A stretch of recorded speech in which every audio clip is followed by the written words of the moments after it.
So if the nucleus is positively charged, then our nucleophile must be negatively charged, right? That is how they are having an attraction with each other. So from this pi bond, the electrons are moving to the next adjacent bond. So what happens? Earlier, the double bond was here. The pi electrons moved to the adjacent position and now the double bond is here. If an atom attached to the carbon chain is more electronegative than carbon, then the carbon chain acquires a partial positive charge and this is known as minus I effect.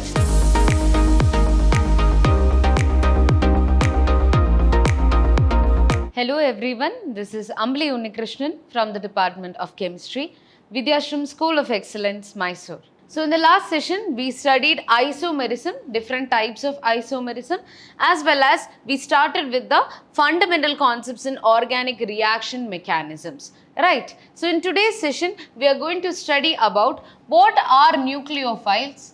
Right. These are important in reaction mechanisms. Right. So what are nucleophiles, electrophiles? And then we'll be studying about electron movement in organic reactions. We know that electrons are the ones which take part in chemical reactions, right? So the movement of the electrons is also important in the organic reaction mechanism, right? So the electron movement, how it will be, we will be studying. And then electron displacement effects in covalent bonds. There are various electron displacement effects that you have to study in this chapter. We'll begin with the first one in this session, that is inductive effect. So beginning with the first topic for today, that is nucleophiles. So what are nucleophiles? From the word you can see nucleo and philes. So phile means loving. The word phobia means you are having fear of something, right? And the phile or philia means love for something, right? So nucleophiles, that means they are nucleus loving species. Okay, so if someone is having an attraction towards nucleus, we know that nucleus is positively charged. Right. So if someone is having an attraction toward nucleus means that particle must be negatively charged, right? We know that negative and positive charge will have attraction. So if the nucleus is positively charged, then our nucleophile must be negatively charged, right? That is how they are having an attraction with each other, right? So any species which can donate one or more electrons is a nucleophile. So nucleophile, as I said, they are negatively charged species. That means they will be having one or more electrons which can be donated, right? And nucleophiles are electron rich species. They are electron rich species. They are either negative ions or neutral molecules with at least one lone pair of electrons. So they will have at least one lone pair of electron which they can donate, right? So nucleophile means they are negatively charged particles or neutral particles having lone pair of electrons. So let's see a few examples here. The examples that are given here are negatively charged nucleophiles. Cl minus, Br minus, I minus, NO2 minus, NH2 minus and R minus. All these are examples of negatively charged nucleophiles. Now these are neutral nucleophiles having lone pair of electrons, right? So NH3, ammonia, it has a lone pair of electron. Nitrogen has a lone pair of electron. Water, the oxygen is having two lone pairs of electron. And what is this? This is alcohol, ROH, general representation of alcohol, right? So in the oxygen, it is having two lone pairs, right? So these are nucleophiles. And all nucleophiles are Lewis bases. All nucleophiles are Lewis bases and nucleophiles is generally represented by the symbol Nu and two lone pair and the pair of and the lone pairs is represented here with a negative sign. How do you represent it? Nu stands for the nucleophile and the lone pair and a negative charge. So this is how you represent the nucleophile. Either it will be negatively charged or neutral charged species having more than one electron to donate. That is, a lone pair will be present, right? So these are nucleophiles. Now moving on to the next one, that is electrophiles.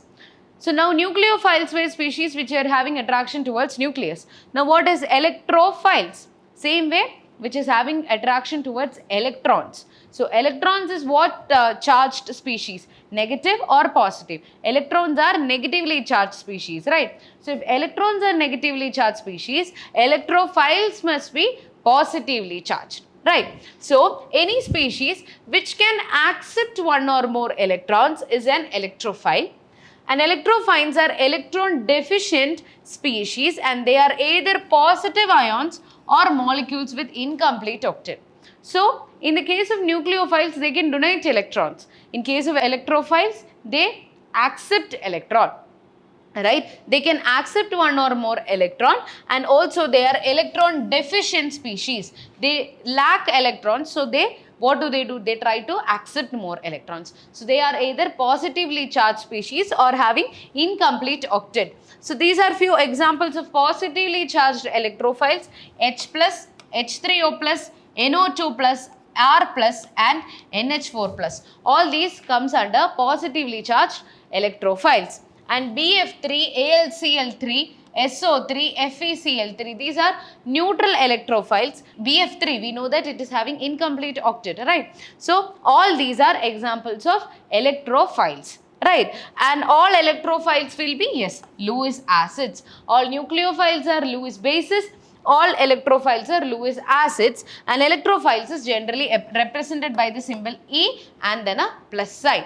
Right? So this is nucleophiles and electrophiles. Now moving on to the next concept, that is electron movement in organic reactions. So the direction or the movement of the electrons in an organic reaction has to be specified. So how do we show that in which direction or from which atom to which atom the electron is moving? Yes, is there a bond formed? Regarding all of that, it comes under the electronic movement in organic reaction and how we are going to represent it. Right. So the movement of electrons in organic reactions is shown by curved arrow notation. It is shown by using a curved arrow. Curved arrow starts from where an electron pair is shifted and it ends at the location to which the pair of electron may move. Okay. So the arrow starts from the atom which is donating the electron, and yes, it ends, that is the head will be towards the atom to which the electrons is being donated. So let's see the first one.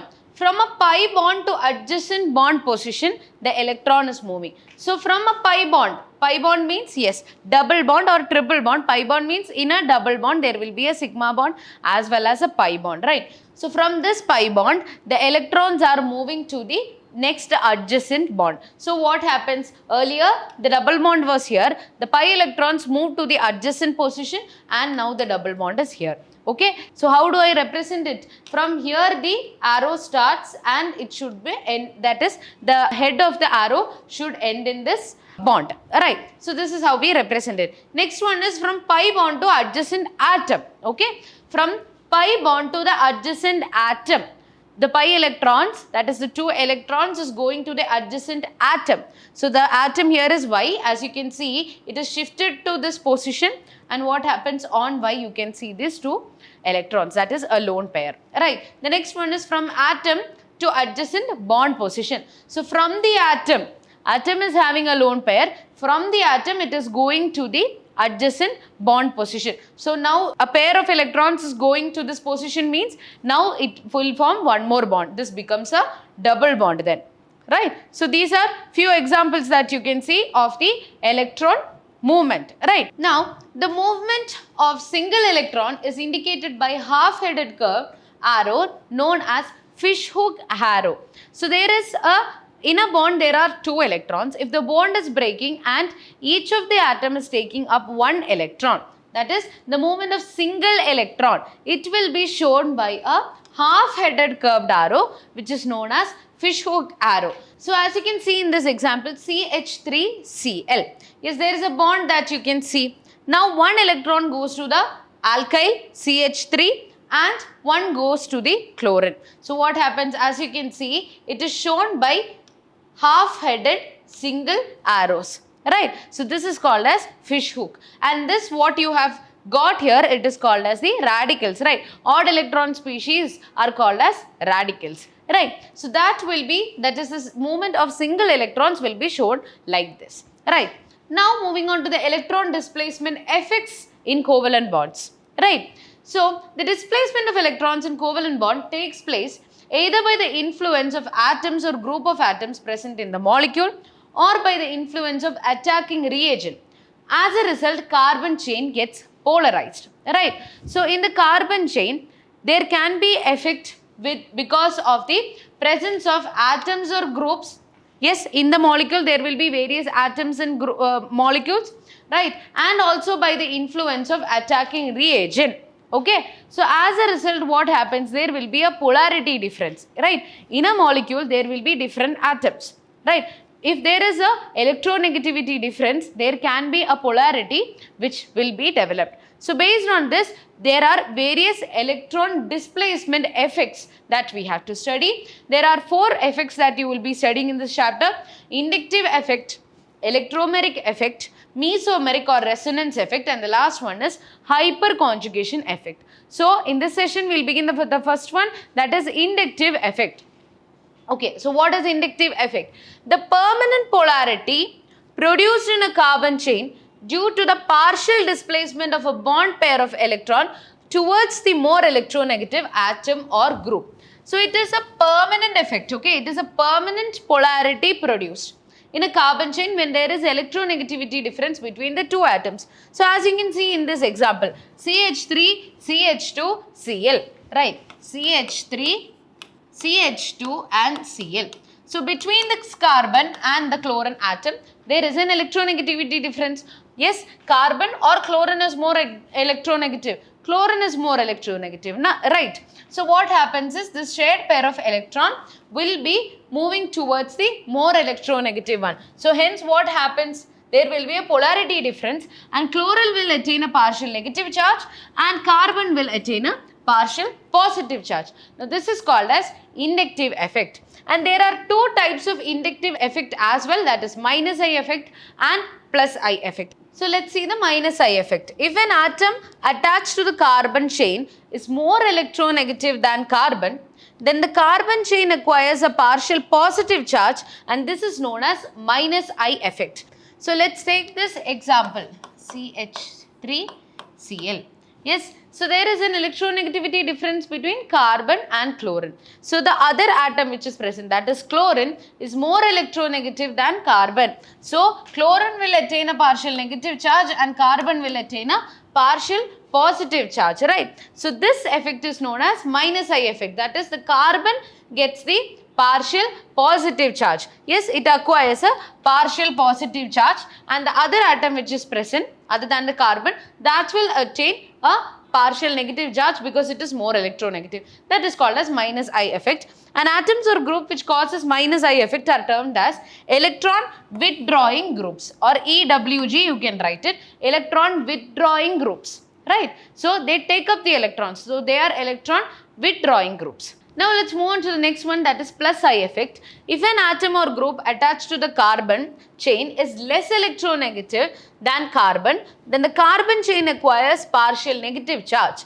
This is known as plus I effect. So as you can see, if there is a carbon and then there is another atom which is present which is less electronegative than carbon, then in such cases the carbon will attain a partial negative charge and the other atom which is present will attain a partial positive charge. So let's take carbon and hydrogen itself, right? Hydrogen is less electronegative than carbon. So in such cases the carbon will attain a partial negative charge and hydrogen will obtain a partial positive charge, right? So if the other atom which is present, if it is more electronegative than carbon, yes, the carbon will attain a partial positive charge which is called as minus I effect. And if the carbon is attaining a negative, partial negative charge, it is called as plus I effect, right? And atoms or groups which causes plus I effect are termed as electron releasing or electron repelling group. Okay, they release electron, they have extra electrons, they will release the electrons. Yes, hence they are electron repelling group. Alkyl groups like methyl, ethyl, etc. are considered as electron donating groups or electron releasing group, right? EDG or ERG, that is electron releasing group or electron donating group. Yes, and minus I effect showing compounds are electron withdrawing groups, right? Now moving on to some important features of inductive effect. It is a permanent effect. As said in the beginning, inductive effect is a permanent effect. Yes, a permanent polarity difference will be there and operates in saturated and unsaturated system. right? And then partial charges are also produced. Yes, one atom will acquire a partial positive charge which is less electronegative, and the other will be attaining a partial negative charge which is more electronegative. Now influence up to third carbon in the chain, right? So for that, as you can see in here, in this, yes, there is a polarity difference here, CH3, CH2 and Cl. So chlorine will attain a partial negative charge because it is more electronegative. Carbon will attain a partial positive charge, and the adjacent carbon atom will also attain a partial positive charge. But the strength of this will be less. That is, the inductive effect appearing to this carbon atom will be more than this one. So as we move away from the bond, the inductive effect also decreases, and it will last only up to the third carbon atom. So as you can see here also, it will only last up to the third carbon atom, and further carbon atoms will not have this inductive effect acting on it. Right. And the next one is strength of the effect decrease with increase in distance from the group attached to the carbon chain. So if your carbon chain is very long, immediate carbon atoms will be only having this inductive effect, and the other carbon atoms will not be having. For example,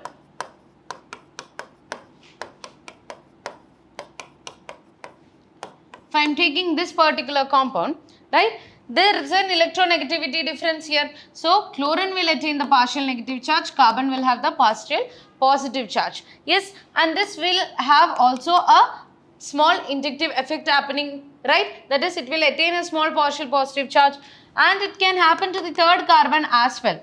But the next carbons will not be having a much mentionable effect on inductive effect. So these are the few important features of inductive effect. So in the next session, we will be further discussing about the next 3 electron displacement effects, that is electromeric effect, mesomeric or resonance effect, and the last one is hyperconjugation effect. So I hope what and all we have discussed in this session is clear for you. So that's all for today. Thank you.